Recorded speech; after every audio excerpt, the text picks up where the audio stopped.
നീ കണ്ണന്തിരവ് പറഞ്ഞാണ്ടല്ലോ ഒറ്റടിയങ്ങ വിച്ചേരും. എടാ നീ എടുത്ത് ഞാൻ എടുത്തുള്ള രീതിയാണോടാ ഇത്ര നാൾ ജീവിച്ചിരുന്നത്? ആണോടാ? എന്തെങ്കിലും കാര്യത്തിലൊരു മറുപടി വേണമെങ്കിൽ ഉടനെ രണ്ടു വഴിക്കൊക്കെ തീരുമാനിക്കുക. ആണോടാ?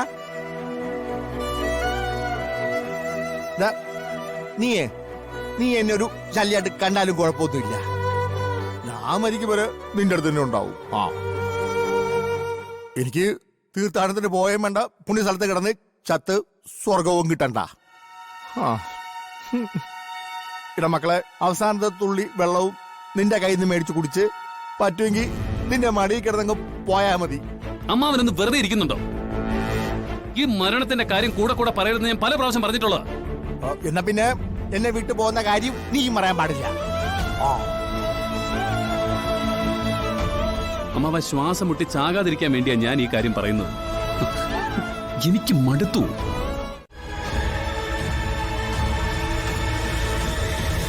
Sorry aunty. എത്തിപ്പിടിച്ച കൈ ഒരിക്കലും കൈ വിടരുന്നെന്നൊരിക്കൽ കണക്ക് കൂട്ടിയതാ ഞാൻ. കണ്ടത് അമ്മയായിട്ട് തന്നെ. എന്റെ അമ്മ എന്റെ കുഞ്ഞിലെ പോയതാ. പകരം വന്ന് എന്റെ മുന്നിൽ വന്ന് നിന്നായിട്ട് എനിക്ക് തോന്നിയിട്ടുള്ളൂ. പക്ഷെ മനസ്സ് അല്ലാണ്ട് മുറിഞ്ഞപ്പോ പറഞ്ഞു പോയതാ. വേദന സഹിക്കാൻ വയ്യാതെ. സോറി.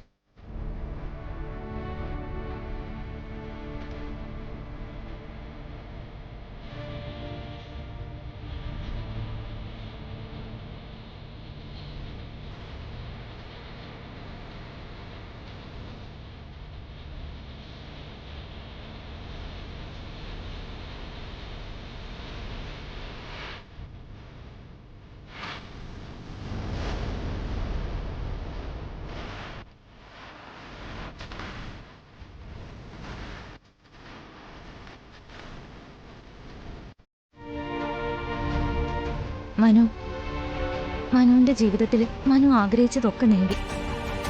താനിപ്പോ വലിയൊരു പൊസിഷനിലാണ്. അതിന്റെ ഇടയിൽ എന്നെ തെരഞ്ഞു വരേണ്ട കാര്യമുണ്ടായിരുന്നു.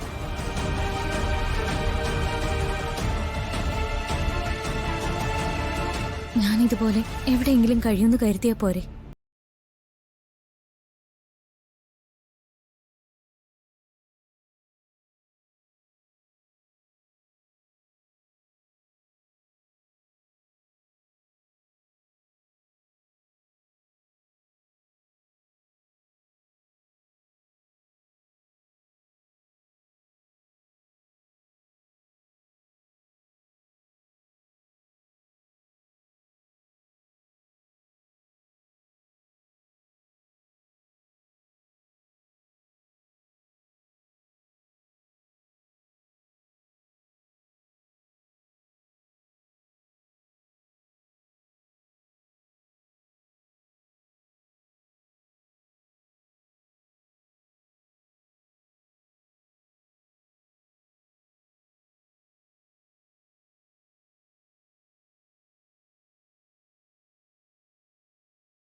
എടോ, എന്താ തന്റെ മനസ്സിനെ അലട്ടുന്ന പ്രശ്നം?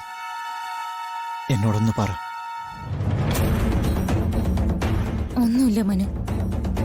അന്ന് മനുവിന്റെ മരിച്ചുപോയ കൂട്ടുകാരൻ എന്നോട് മോശമായി പെരുമാറാൻ ശ്രമിച്ചത് ഓർമ്മയുണ്ടോ?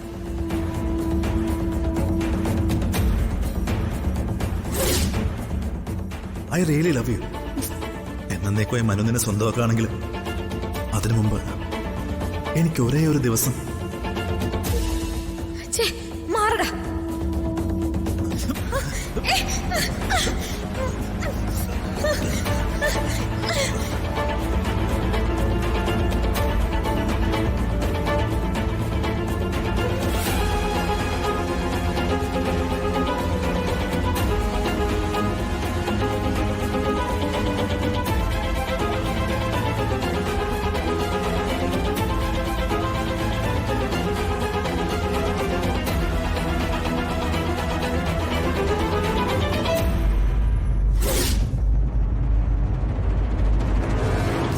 അവൻ എന്റെ തൊട്ടടുത്ത് തന്നെയായിരുന്നു. മനു എന്നോട് സത്യം പറ. നിന്റെ കൂട്ടുകാരൻ എന്നോട് ചെയ്ത ദ്രോഹം ഏറ്റെടുക്കാൻ ശ്രമിക്കുകയല്ലേ നീ? ഇതായിരുന്നു ഇത്ര വലിയ കൺഫ്യൂഷൻ. ജ്യോതി, അവൻ നിന്നോട് മോശമായി പെരുമാറാൻ ശ്രമിച്ചു എന്നത് സത്യമായിരുന്നു. പക്ഷേ തന്നോട് തെറ്റിയത് ഞാനാ.